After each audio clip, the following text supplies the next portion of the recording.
रहे हैं लोकतंत्र एसके के 24 खबर में आपका स्वागत है। 2025 में बिहार में जनता का राज स्थापित होगा, प्रशांत किशोर। मोहम्मद आरिफ, कटिहार। जन सुराज के सूत्रधार प्रशांत किशोर आज 2 दिवसीय सीमांचल दौरे पर कटिहार पहुंचे। अपनी यात्रा के दौरान उन्होंने बरारी गांव के काबर कोठी में जनता को संबोधित करते हुए कहा कि 2025 में बिहार में जनता का राज स्थापित होगा और जब जनता का राज बनेगा तब 1 साल के भीतर बिहार और कटिहार से पलायन को रोक दिया जाएगा। आप लोगों के लिए रोजी रोटी की व्यवस्था बिहार में ही की जाएगी ताकि 1 साल बाद आपको अपने माँ बाप, भाई बहन, बेटे बेटी को छोड़कर गुजरात, महाराष्ट्र या दिल्ली मजबूरी में मजदूरी करने नहीं जाना पड़ेगा। उन्होंने ये भी बताया कि वह पिछले 2 वर्ष से पैदल इसलिए चल रहे हैं ताकि बिहार के गांव-गांव से काबिल और सही लोगों को चुनकर और उन्हें सहयोग देकर राजनीति में लाया जाए ताकि बिहार को इस बदहाली से हम सब मिलकर बाहर ला सके।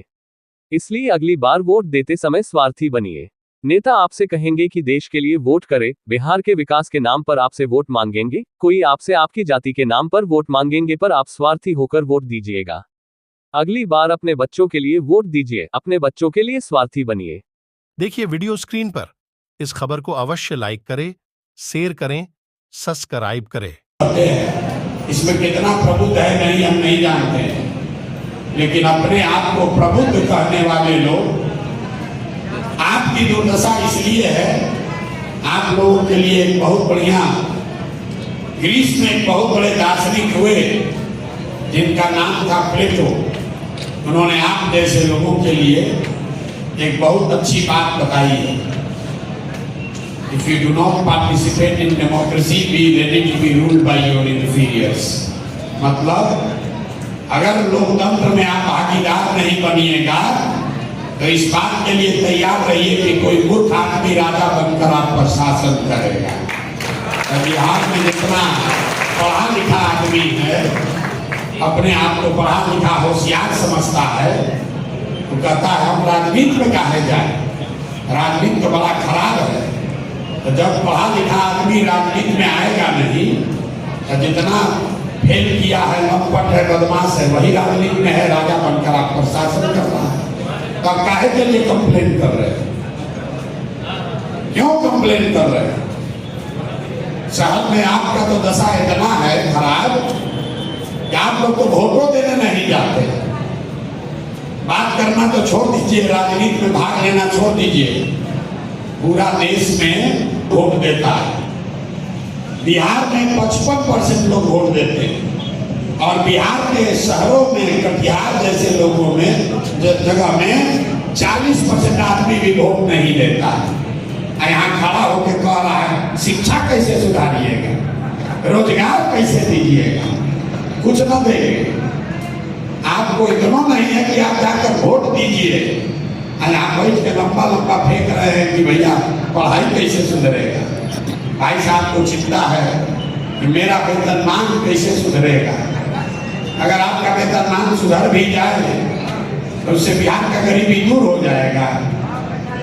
आपको लोग कहा उन्होंने कि आज तक की सवाल नहीं पूछे सुने होंगे।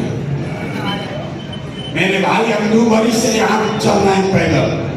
हर गांव में जो सवाल पूछता है उसको यही लगता है कि हमारा सवाल अलग है, कोई अलग सवाल नहीं है। हर गांव में लोग यही सवाल पूछ रहे हैं। हर गांव में आदमी यही सवाल पूछता है, ए भैया हमारा वेतनमान कैसे सुधरेगा, ए भैया हमको नौकरी कैसे मिलेगा। बिहार में कुल जमा 6 को 7 को सवाल है, इसके आगे कोई सवाल नहीं पूछता। अगर आपको वेतनमान मिल जाए, आपको सरकारी नौकरी मिल जाए, तो उससे क्या होगा, बिहार का दशा सुधर जाएगा। दुनिया में जितने विद्वान लोग हुए उन्होंने बताया कि गरीबी से निकलने का 3 ही रास्ता है। 3 ही रास्ता है गरीबी से निकलने का। पहला रास्ता है पढ़ाई, दूसरा रास्ता है खेती जमीन, तीसरा रास्ता है पूंजी। अगर नौकरी चाहिए, बढ़िया पढ़ाई होगा तो नौकरी मिलेगा, अगर जमीन होगा तो खेती कर पाइएगा, और अगर बिजनेस व्यापार करना है तो उसके लिए पैसा पूंजी होना चाहिए। बिहार में 2 तिहाई से ज्यादा आदमी के पास ये तीनों में तीनों चीज नहीं है। यहाँ जो लोग पढ़ाई करने वाले हैं, गरीब परिवार के बच्चों के पास पढ़ने की सुविधा ही नहीं। स्कूल में खिचड़ी बंट रहा है, आके लिया गया।